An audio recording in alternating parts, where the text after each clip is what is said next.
Sa iba pang balitang abroad, kinu-question ngayon ng mga kabataan sa Peru ang kontrobersyal na pagpapatupad ng batas ukol sa pension law.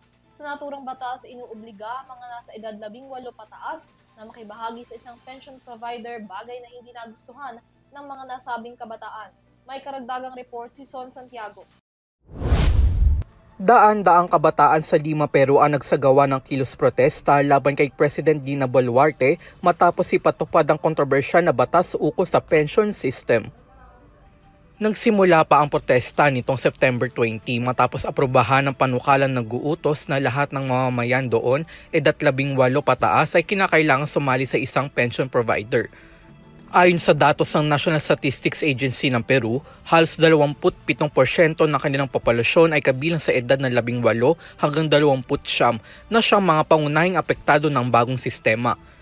Giit kasi ng mga rallyista, hindi makatarungan ang panukala lalo na para sa mga kabataang may hindi tiyak na trabaho. Ang tensyon ay umabot pa sa Kongreso at mga government building sa Lima kung saan nagkaroon ng girian sa pagitan ng pulisya at rallyista. Ayon sa mga report, hindi bababa sa 18 katao ang nasugatan, kabilang dito ang mga pulis at mamamahayag. Ngunit hindi lang mga kabataan ang lumahok sa kilos protesta.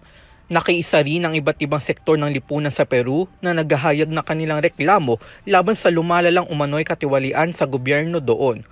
Batay kasi sa Corruption Perceptions Index ng Transparency International, nasa ika-127 na pwesto ang Peru mula sa 180 na bansa. Dito tinitignan na ang bansang nasa unang ranggo ang itinuturing na may pinakatapat na sektor ng kanilang pamahalaan.